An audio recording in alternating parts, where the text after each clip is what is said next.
चलिए आज एक बहुत ही खास सफर पर निकलते हैं। ये सफर हमें महान लेखक राहुल सांकृत्यायन के शब्दों के जरिए सीधे किन्नौर के दिल तक ले जाएगा।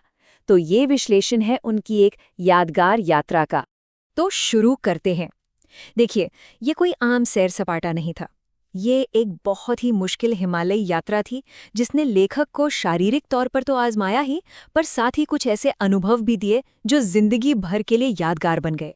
और पता है, इस पूरे सफर का जो निचोड़ है वो इसी एक बात में छिपा है।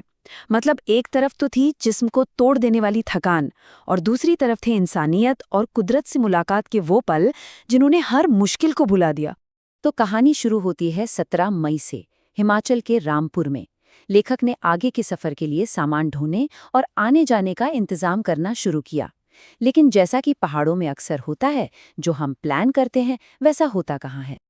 अब देखिए, प्लान तो था कि सामान के लिए बस एक खच्चर कर लेंगे, पर पहाड़ों का एक नियम आड़े आ गया कि एक खच्चर अकेले नहीं चल सकता। तो मजबूरन सामान के लिए 2 खच्चर करने पड़े और साथ में अपनी सवारी के लिए एक घोड़ा भी लेना पड़ा।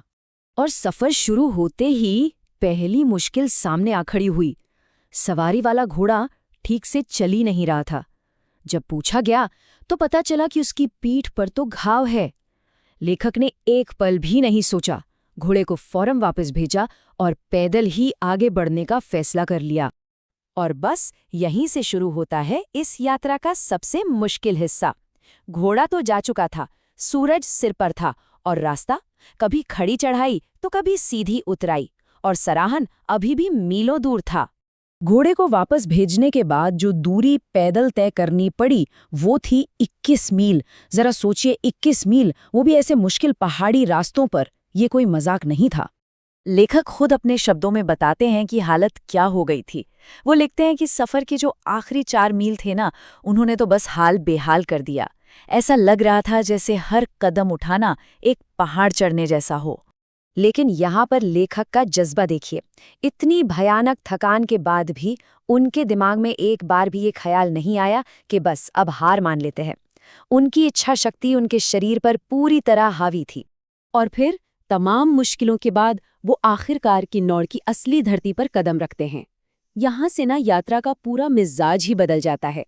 अब जोर थकान पर नहीं, बल्कि वहाँ के लोगों, उनकी संस्कृति और उनके जीने के अनोखे अंदाज पर है। किन्नौर पहुंचते ही पहली चीज जो लेखक का ध्यान खींचती है वो है वहां की महिलाओं का पहनावा, जिसे ऊर्ण साड़ी कहते हैं।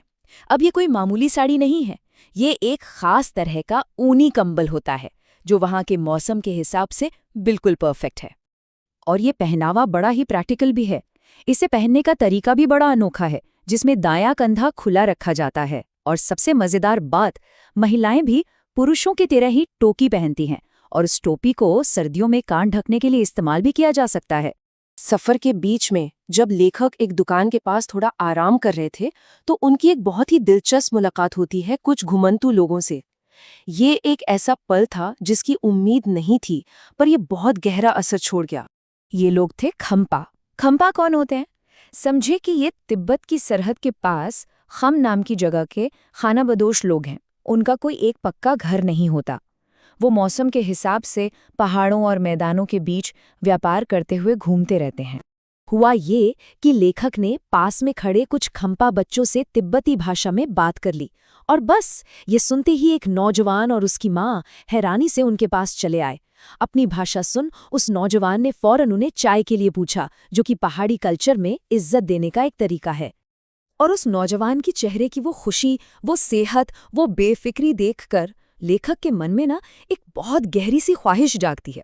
वो सोचने लगते हैं, काश मैं भी 20 साल का होता और इन्हीं के परिवार का हिस्सा बनकर बिना किसी चिंता के बस यूं ही घूमता रहता। तो अब आते हैं कहानी के उस हिस्से पर जहां सारी मेहनत, सारी थकान का फल मिलता है।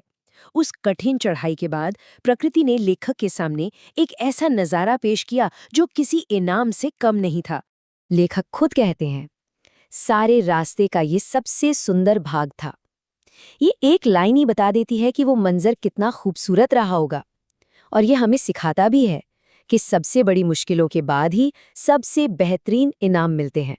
जरा कल्पना करके देखिए, कहाँ वो सूखी धूप में जलती हुई चढ़ाई और कहाँ अब ये नज़ारा कि पूरा का पूरा पहाड़ घने हरे भरे देवदार के पेड़ों से ढका हुआ है। ये एक ऐसा दृश्य था जो आंखों को और रूह को दोनों को सुकून दे रहा था। तो चलिए अब उस इंसान के बारे में थोड़ा जानते हैं जिनकी नज़रों से हमने ये पूरा सफ़र देखा।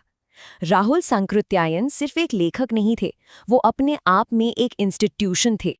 उनकी पूरी जिंदगी ही जैसे यात्राओं का एक सिलसिला थी। 1893 में जन्मे राहुल जी ने अपनी जिंदगी का एक बहुत बड़ा हिस्सा हिंदुस्तान और दुनिया के कोने कोने को नापते हुए गुजारा।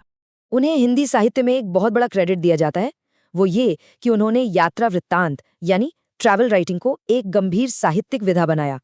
उनकी किताबें सिर्फ घूमना फिरना नहीं बताती, बल्कि उस जगह की संस्कृति और समाज का एक गहरा विश्लेषण करती हैं। अब जरा इस नंबर को देखिए, 36।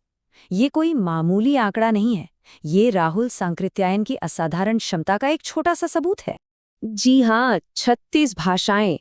वो इतनी भाषाएं लिख सकते थे, पढ़ सकते थे और बोल भी सकते थे। और ये बात सोचने पर मजबूर कर देती है कि जब किसी इंसान के अंदर इतनी सारी संस्कृतियां और ज़बानें बसती हों, तो उसकी आंखें इस दुनिया को कैसे देखती होंगी।